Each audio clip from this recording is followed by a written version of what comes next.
Hello and welcome, friends. I hope everybody's having a great day so far. If you are new here, welcome, and I hope you'll consider hitting that subscribe button and sticking around. And if you're back, welcome back. I greatly appreciate all of your ongoing support. This is my channel, Dragon's Jewel Creative Gems, and I'm Tegan. And today we're going to do a good old whip and chat. And for those of you who are maybe newer to diamond painting and don't know what a whip and chat is, that just means work in progress.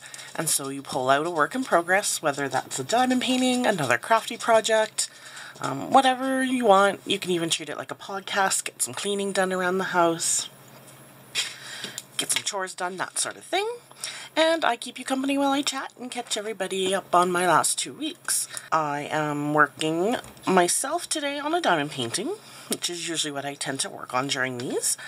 And this one is of an adorable little cow. You probably saw me unbox it, unbag it. And it's just a little baby cow in front of a barn with some sunflowers surrounding it. And I've been working on this one for Diamond Grandma's Barn Life event. And I'm sorry if you hear all that click-clacking in the background. That's just the dogs moving about and doing their thing. Coming in, seeing what I'm up to, trying to figure out where they're going to get comfy, that sort of thing. And unfortunately there's two of them, so when one's moving, the other isn't, and vice versa. Or they both move at the same time. Yeah, so that's the project that I'm working on. I don't change up my tools all that much right now. I've been using my TJ Customs hand-turned diamond painting pen. I also use these two from Amazon. This one I mostly use for the plastic straightener for the drills in my tray because it creates just a little less static than this metal straightener, but this one's great for when you're actually working on the canvas for straightening. And then, of course, I've been favoring my DP Gal Creations tray for this one. And then, of course, you might as well settle down, grab yourself some coffee. I have mine on the go here. My son is currently in school, and the hubby's at work right now. I'm filming this on Thursday morning, which it's 9:19 a.m. right now. So I figured this is a good time to sit down, film, catch everybody up. I will apologize in advance if you catch any sort of coughing or if my voice does something weird on you. I'll get into why I'm not actually sick, which probably sounds weird, but I'll go into that as we get through what's been happening in the last 2 weeks. Right now, it's about 8 degrees Celsius, which I don't know what that would be in Fahrenheit, which I think most of you will probably go off of, but it's 8 degrees Celsius outside, so it's not exactly cold, it's not exactly warm.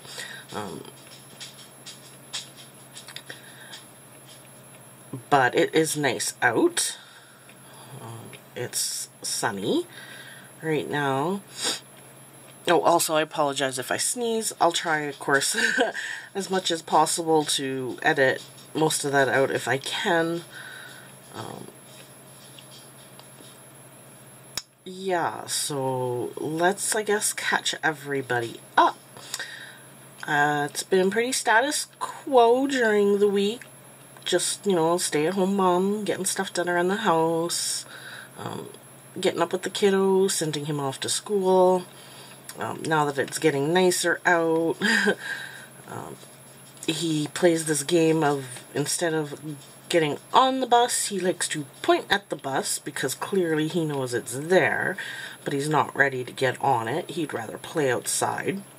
So he tends to just point at the bus and then skirt all over the front lawn and running around instead of actually getting on the bus. And, so we play that game to get him on the bus in the morning. His bus driver patiently waits. Of course, she's used to dealing with kids like him. So she patiently waits. A lot of times she'll chuckle at his little antics.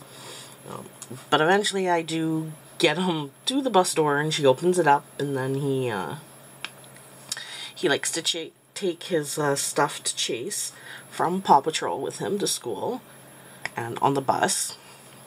And so he usually kind of waves that around on one side of the door, peeking at it, saying hi, being a goofball. Then he kind of pretends like Chase is getting on the bus, and then he gets on the bus after Chase, and some prompting. So that's been our morning routine pretty much. Then once he's off to school, that's when I can kind of dine and paint, get laundry done, tidy up, whatever. I've got kind of energy and whatever needs to be done kind of thing. Some days it's just go back to bed. That kind of, depending also how late and how well I slept. Sometimes I can kind of extend that nap until later in the day, just before he gets home from school, and then I kind of set an alarm to get up when the bus comes. Or a little bit before the bus kind of comes home.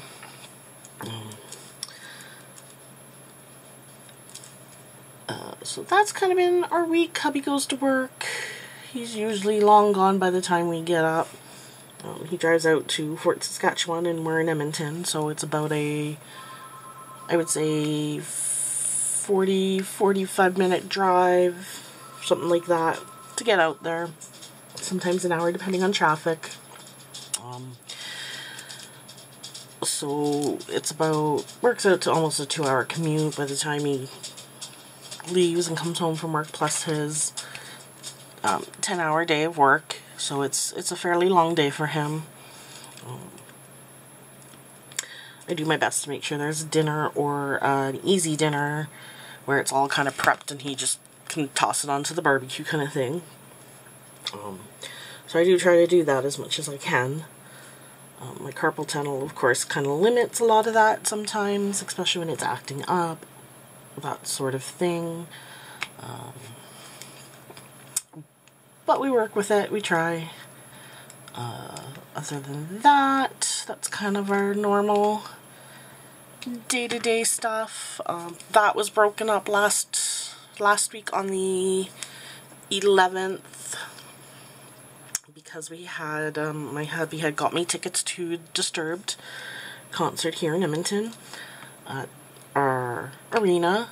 It got shuffled around because the Oilers were in the playoffs. They are unfortunately no longer in the playoffs. They got knocked out by the Vegas Knights on I think that was game 6, if I recall correctly. So yeah, they're no longer in, which is a good thing and a bad thing. And I'm going to pause you because my phone keeps ringing and it's already driving me nuts, so it's making me wonder if it's actually something important. So just hold on. Sorry about that. The phone may ring again and I may have to do this apparently in multiple parts. So let's see here. Where was I? Oh yes, the Disturbed concert.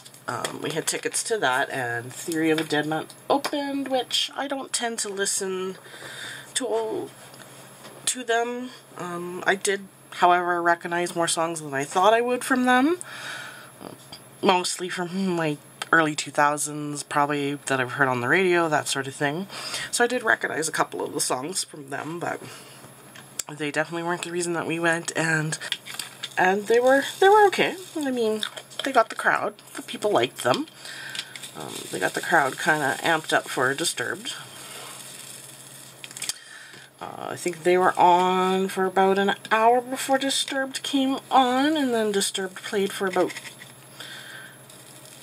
2, maybe just under 2 hours. Concert ended really early, but it also started earlier than normal. I wasn't necessarily a fan of that because I'm used to concerts ending at like 11:30, and this one ended at 10. So it felt extremely short, even though really it wasn't. They didn't play any less than what they normally did. It just started earlier. And that had to do with, like I said, the Oilers being in the playoffs at the time. They had to shift it around because they had a game. And there goes my phone again. I knew I should have waited. Okay, take 3. Let's try this one again. Okay, I should not get interrupted by any more phone calls. That was just my mom trying to get me in last minute for some possible elections work. Or at least as a backup if somebody drops out. Because originally I thought I wasn't going to be able to work it, and then now looks like I'm going to be able to if a spot opens up. But yeah, that's neither here nor there right now. Let's go back to, once again, Disturbed concert. It's going to take me a while apparently to get through this part of the WIP and chat. That's okay. I should have known better. Like I said, I should have did all my calls, gotten in, all of that, and waited apparently to start this WIP and chat today, but I will get it filmed at least so that I can edit it up for tonight, get it out tomorrow. So they did the concert. Disturbed was who, of course, we were there to see, versus Theory of a Dead Man.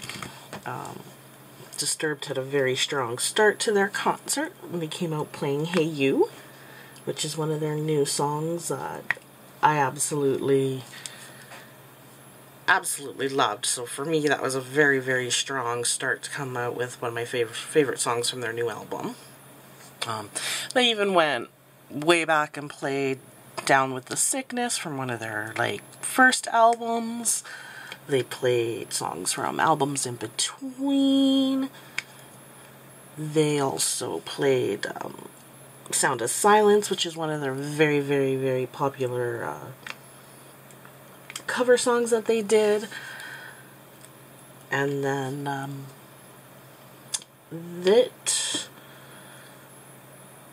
this part might get a little bit sensitive for some, and I will say that. I didn't want to I'm not putting it as a full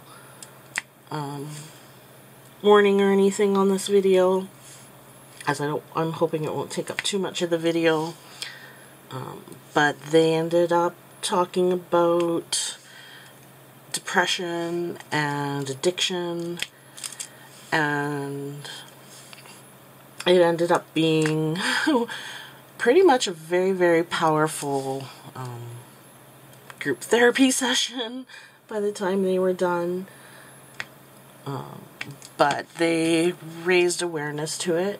The fact that it's a disease much like cancer. You can't see it, but it metastasizes within you.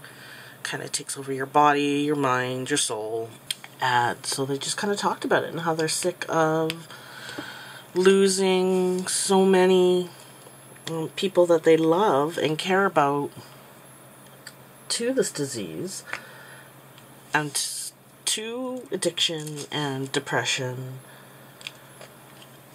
And David Dryman, who is the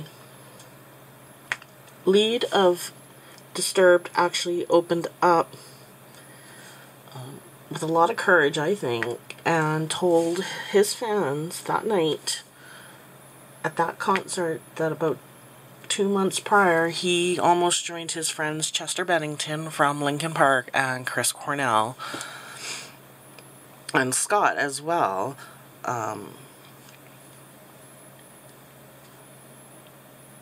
And so I can't even imagine if he had done that, there wouldn't have been a Disturbed concert. The band that I know and love wouldn't exist in the same way, and that, he sings about it quite a bit in his songs, so I mean, I'm not oblivious to the fact that he has those demons. They exist, but it was still very surprising, because he is a huge advocate for mental health.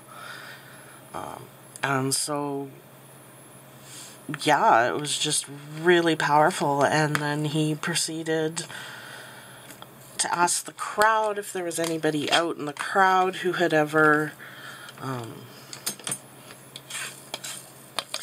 knew someone who had dealt with depression or addiction, or if they were someone themselves and who had dealt with it, and basically encouraged people to raise their hands. And then once he kind of gave a minute for that, he said, now look around the arena. And so I, of course, raised my hand. I'll get into a little bit of that in a bit here. I raised my hand, and then, of course, he said, look around the arena. And I looked, because they had kind of brought the lights a little bit brighter so you could see everybody a little bit better. Or at least see the whole arena a little bit better. Not necessarily, like, everybody, but that's besides the point. So I looked around, and I would guess that probably 85 to 90% of people had their hands raised, if not a good majority, maybe a little bit lower, but a good, huge majority of people had their hands raised. And then he said, you were not alone.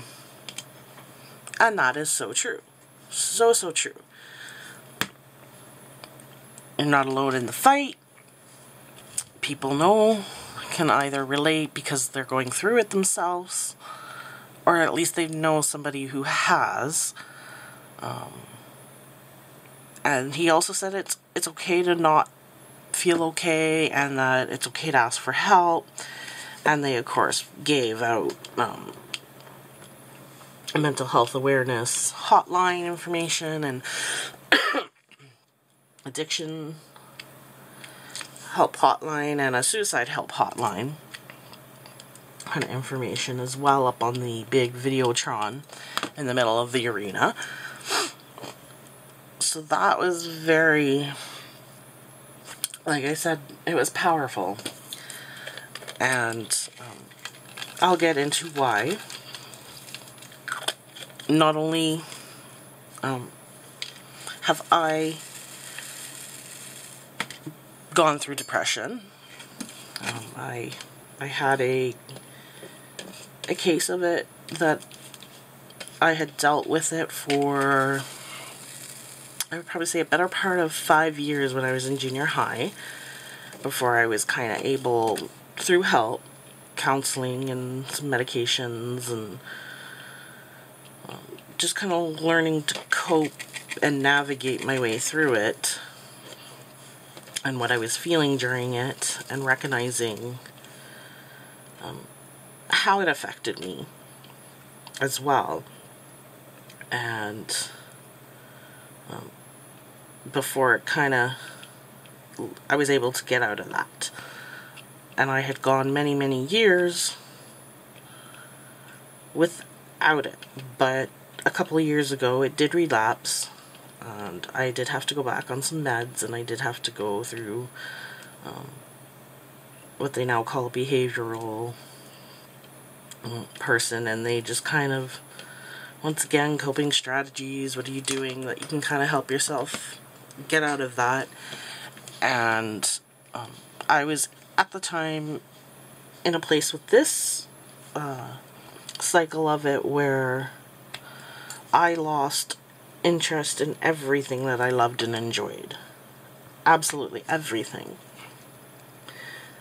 And I didn't find joy in anything, and I was just very, very numb. I didn't care what happened or what was going on around me. Just kind of existed. And went through some really, really dark thoughts as well.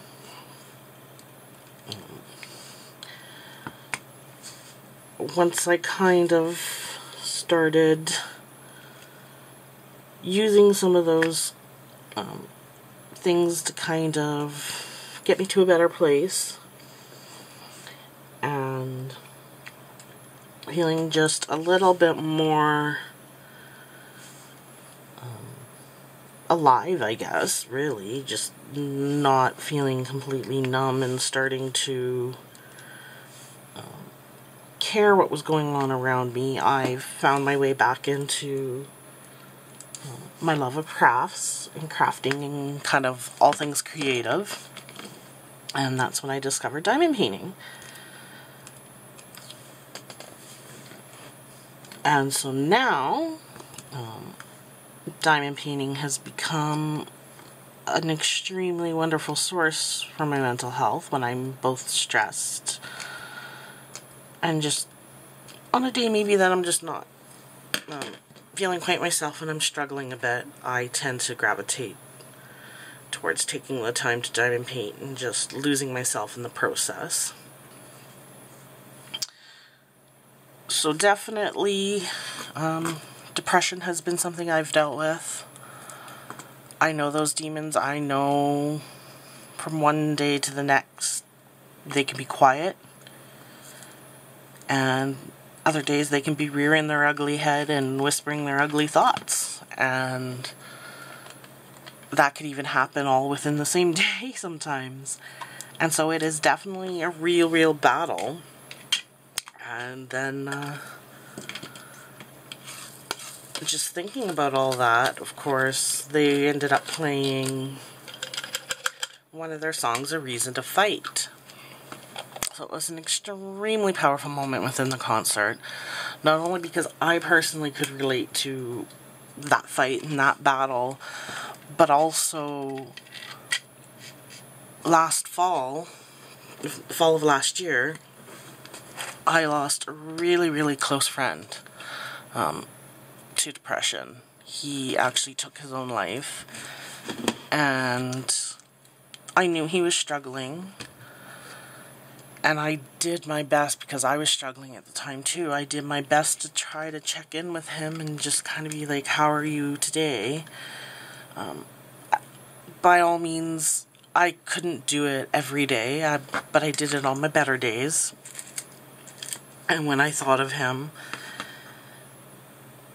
and I really felt like I wasn't alone because he was going through it as well, and we were able to have some really good conversations about depression and mental health, and he had led me to some really great sources and books and podcasts that had kind of kept him going and helped him.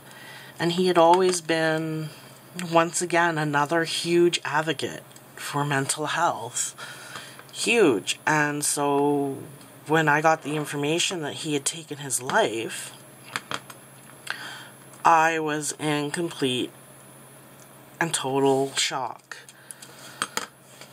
that he had given in. He had been such a huge advocate that he'd even gotten the semicolon tattoo, which, for those of you that don't know, that's often associated with just that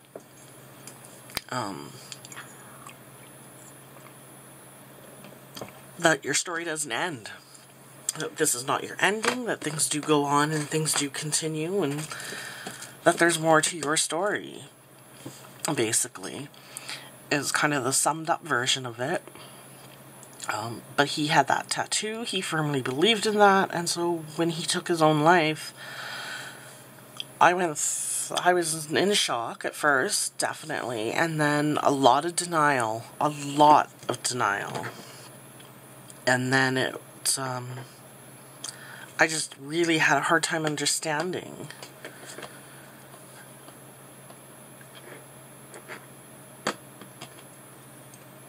And yeah, I was so lost for a while and struggled again with where I was.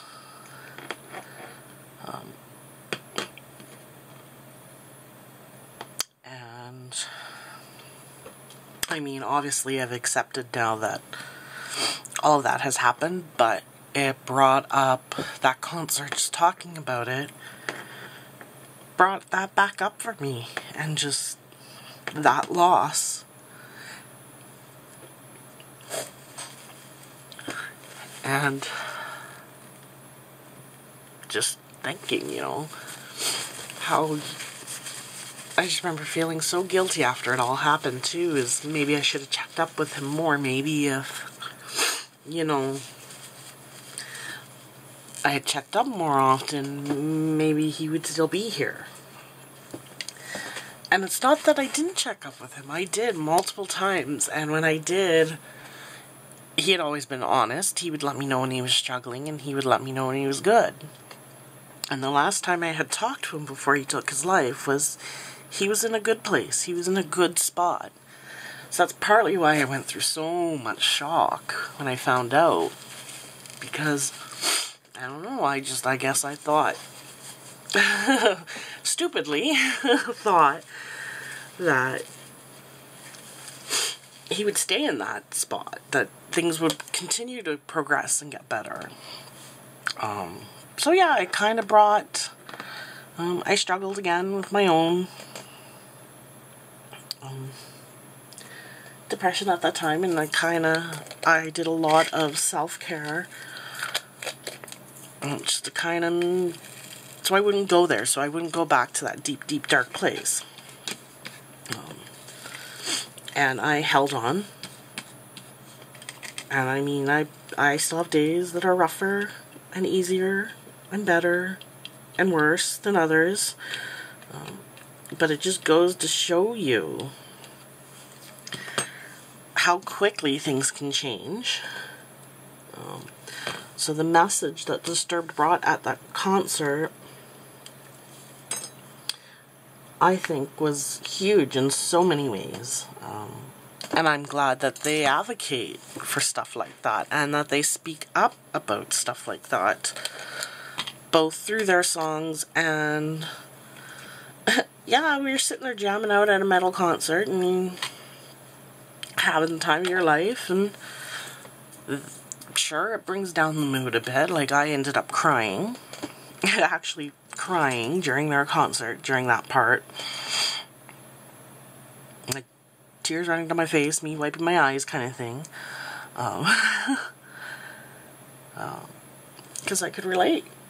And the fact that they spoke out about that, and because they've experienced it, how powerful it was. But it was good. It was good. I really enjoyed that concert. It was muchly needed in a lot of ways, I think. Getting out of the house, having that moment, remembering my friend. He would have loved that concert. He's gone to concerts with us, or we've ran into him at concerts in the past and kind of met up because we know we were at the same concerts, and it's kind of been general standing emission. So we've joined up at concerts, and I know he would have loved that one. Both for them speaking up and bringing awareness that, you know, things can look perfect on the outside, but it might not always be, and that's okay. That's okay to ask for help and stuff like that. And if anyone out there who listens to this channel is going through anything, I can't speak much to the addiction side, because everybody I know who's ever dealt with addiction themselves, I was either too young to really be aware of it or notice it, and I didn't know them during that phase of their life. But I imagine it wouldn't be any different than the way depression feels. You probably have days that are easier and days that are tougher. And so if you just need to reach out, I will provide some links down in the description below, and if you just need someone to talk to, feel free to reach out to me. I check my emails, I check my socials almost daily, sometimes even multiple times, just depending how busy I am. Those are easy for me to sit down and check while looking after my son. So yeah, don't hesitate. I'll be more than happy to at least chat with you, talk things out, let you vent. give you a safe place to express yourself.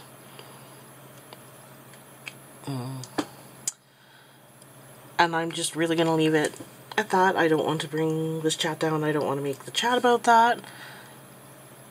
And I've had my little weepy session, just remembering my friend again. Despite it being months. That just goes to show you, good old grief can rear its ugly head.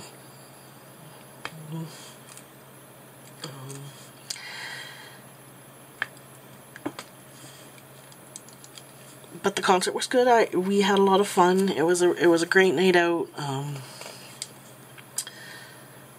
I got a t-shirt, of course. My hubby got me a t-shirt.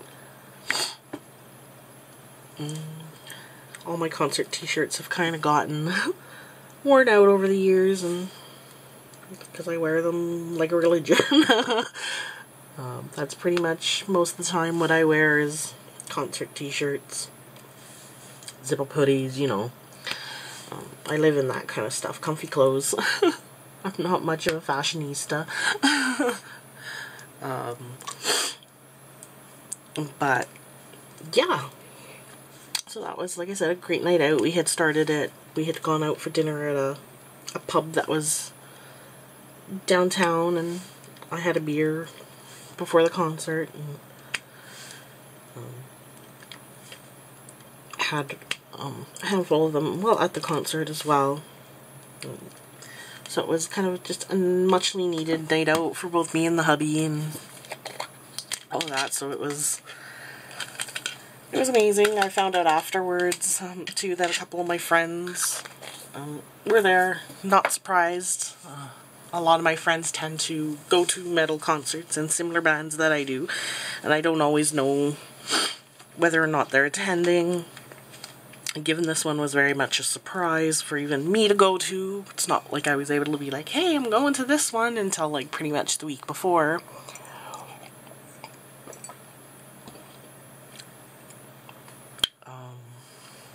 So yeah, that was kind of cool. We all talked about it, of course, afterwards with each other and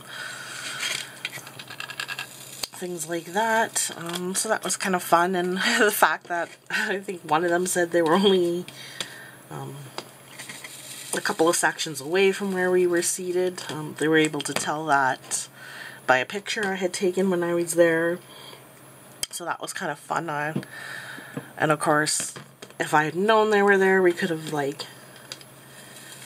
done a quick little visit in kind of one of the main areas or something, or in between when the bands played, kind of thing.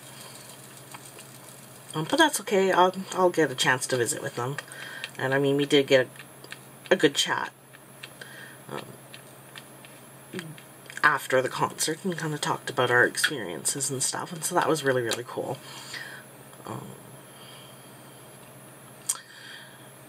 So that was my Thursday. Our weekends were like our normal weekends.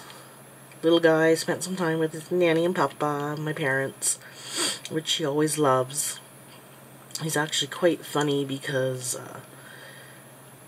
he likes to help pack his own suitcase, and he has this little rocket that plays some music and lullabies and stuff like that and shows the planets, and he has to make sure that gets packed in his suitcase. And so second he sees us double checking what's all in there, making sure he has everything, he's running to his room and grabbing that rocket to make sure we don't forget it. So naturally that was one of those times. And then he's pretty much like saying bye and running out the door on us. That's how much he loves his sleepovers at his nanny and papa's. So we did get that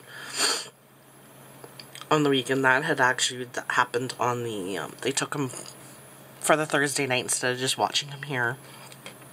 That way, they could just wind down at their own house afterwards and then drop him off on Friday after we kind of woke up, and one of us woke up and got a little bit more alive. So that was It was nice. He got all that in, of course. And then this week has been back to kind of, you know, more of the basis. Day-to-day, kid at school, that sort of thing. We went through a heat wave in the last 2 weeks as well, which was, had us with windows open overnight and our AC turned on and fans going, and I think we had gotten up to 30 degrees Celsius. And then my poor hubby was working next to some sort of furnace thing, so it was more like 50 degrees Celsius. And then he went into a lunchroom with no AC, so he was not a happy camper coming home on those days, because he was warm, exhausted, that sort of thing. But I mean, at least we had the AC going here that he could enjoy in the evenings after he got home for a few hours. But yeah, that we got through that. Things kind of calmed down a bit, and then we went back into a short little heat wave. It wasn't nearly as long as that last one that we had.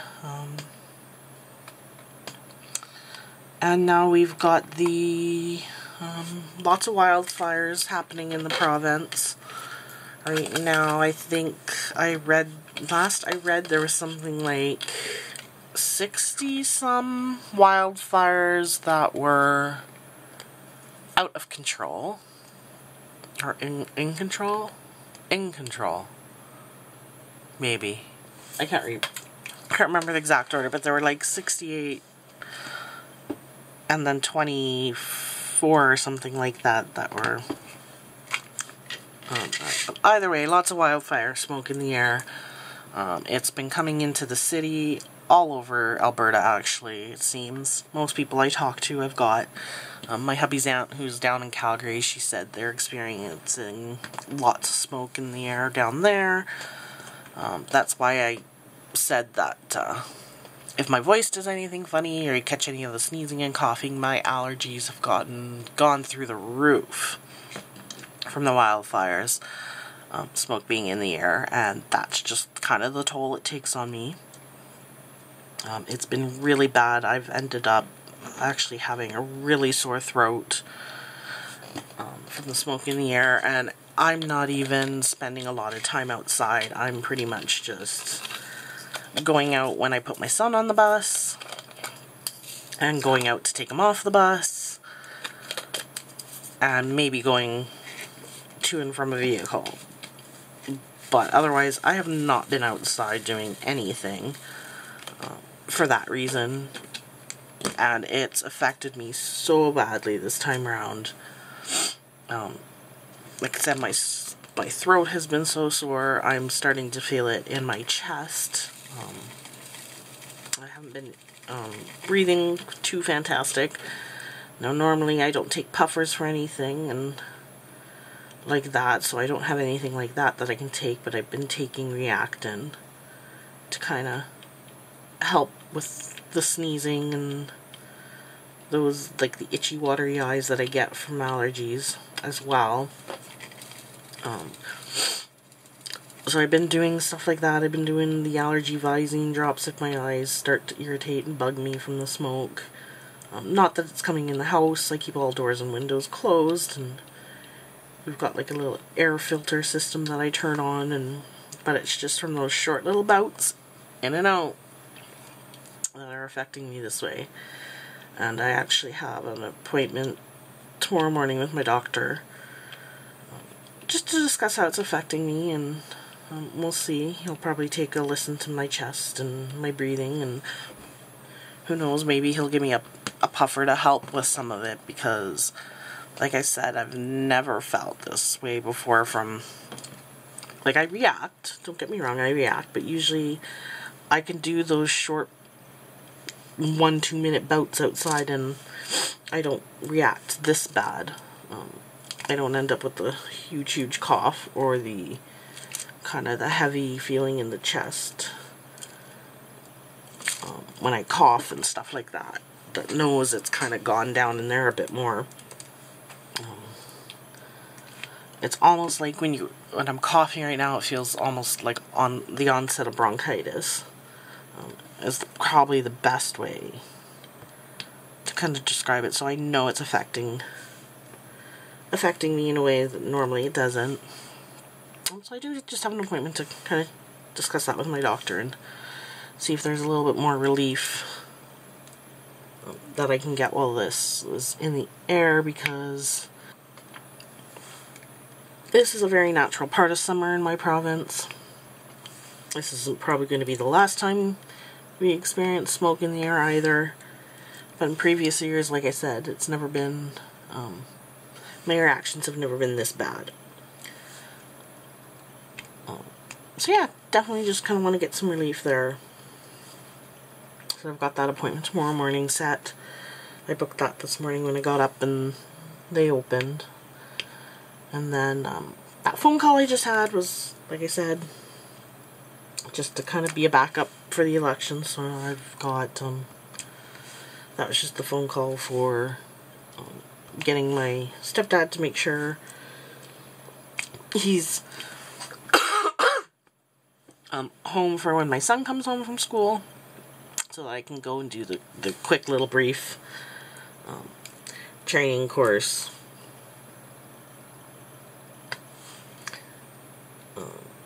So that I'll be ready to go as backup if they need it, without having to do that last minute.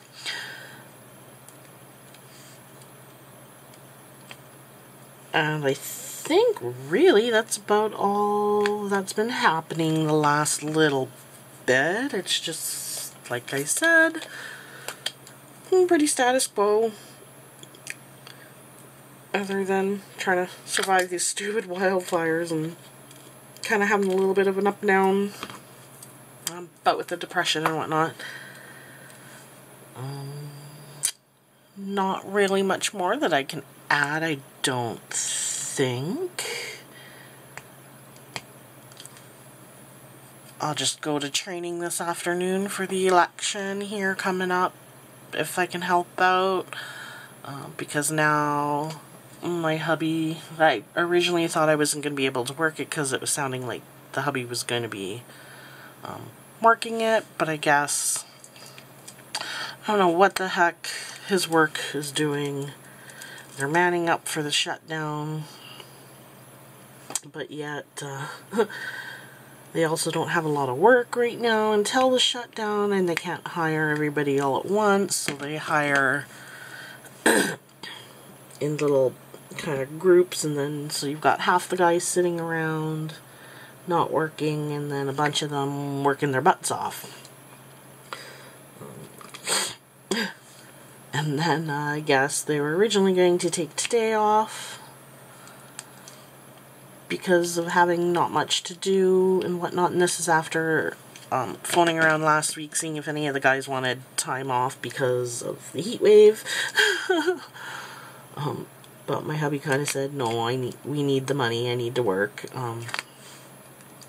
So he worked through the heat wave, which is good because now they were talking about giving them this Thursday off, which didn't happen, thankfully, but unfortunately they are not working next week.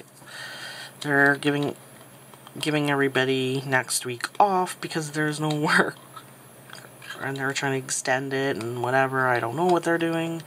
They're all over the place. It's a gong show. But yeah, so now he's not working next week, and so that opens me up that if they need backup for election, I can be backup. So I quickly got myself signed up for that. So we'll see what happens there. I may work it, I may not. At the very least, I'll at least get paid for this little training session that I have to go to. But yeah, that's really, this might be on a little bit of the shorter side. I'm glad my voice held out, or at least I think it held out. I can't even tell anymore. And of course I will see everybody in the next video. Have a great one. Bye.